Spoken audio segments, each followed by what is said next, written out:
Gemini, Sun, Moon, Rising. So, ito ang inyong monthly reading for September 2026. This is a general reading. Pwede kayong makarelate, pwede hindi. Just take what resonates. Another reminder, I will not message you or follow you para mag-offer ng services.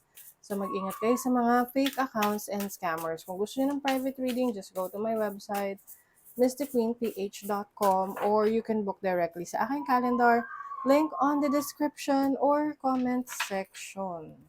Okay, let's see what's the energy. Gemini. Okay. September 2026. Okay. Change. Wow. Oh, may pagbabago raw. Pagbabago sa iyong sarili. Parang may pinaghahandaan ka. Tapos, sa September mo yan ilo-launch. It's a brand new you. O maaring reinvention ng sarili mo. Kasi merong metamorphosis. Malapit na. Malapit na yung pagbabago na yan para sa inyo. You also have purpose. So, ito yung maaring mas nagiging aware ka sa life's purpose mo, kung ano yung destiny mo, why are you here.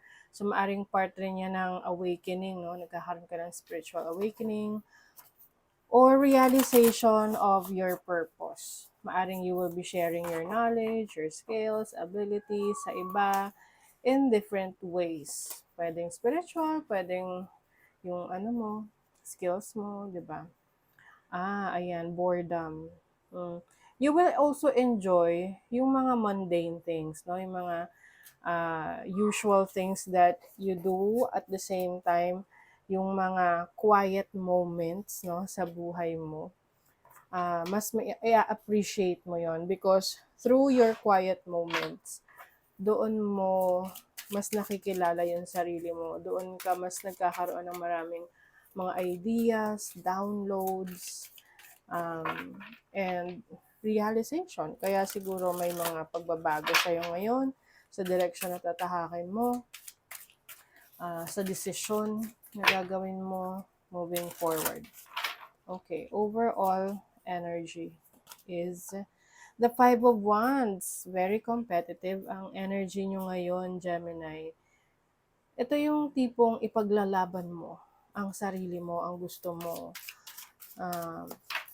Maaring yung iba sa inyo, nandun kayo sa point na maraming gumugulo sa desisyon nyo, nakikialam. Oo, ayan o. But I think you will, paglalaban mo, you will fight for your right. You will fight for what you really want. And then your challenge is, the Fool. Ito yung challenge sa inyo kung paano ka mag-take ng risk. Paano ka mag-explore ng mga bagong bagay sa buhay mo. Ito ba ay i-welcome mo ng merong paghahanda o bahala na si Batman? Diba? So, maari ngayon, yung isip mo, sige, gagawin ko na. Susubukan ko na.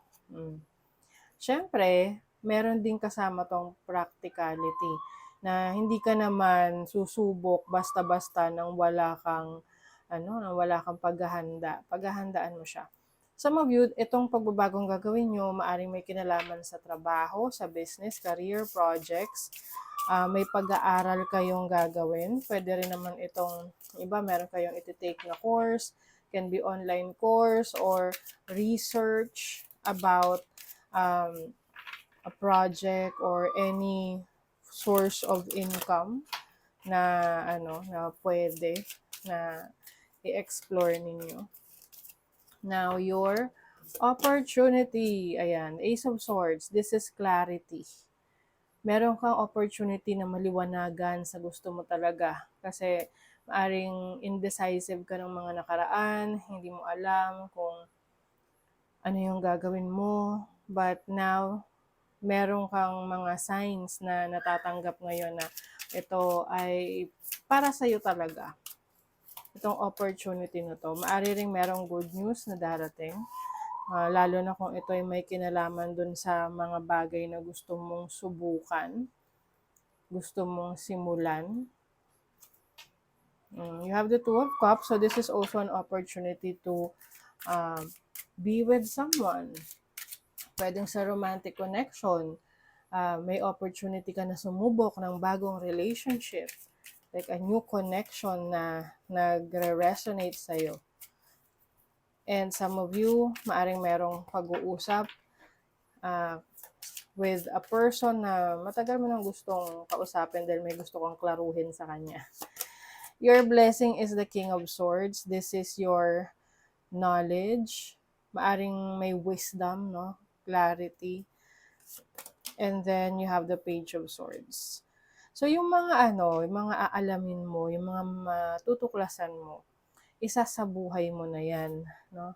Maari ring meron kang mga katotohanang madidiscover about yourself, about your life, about other people, na yun yung mas magiging dahilan para sa'yo na maintindihan ng iba on a deeper level.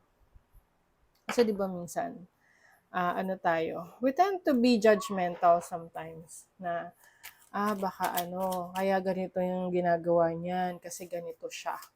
Kaya, kasi ugali niya ganito. Ano mo yun? So, ngayon, mas meron kang malalim na pangunawa sa ibang tao.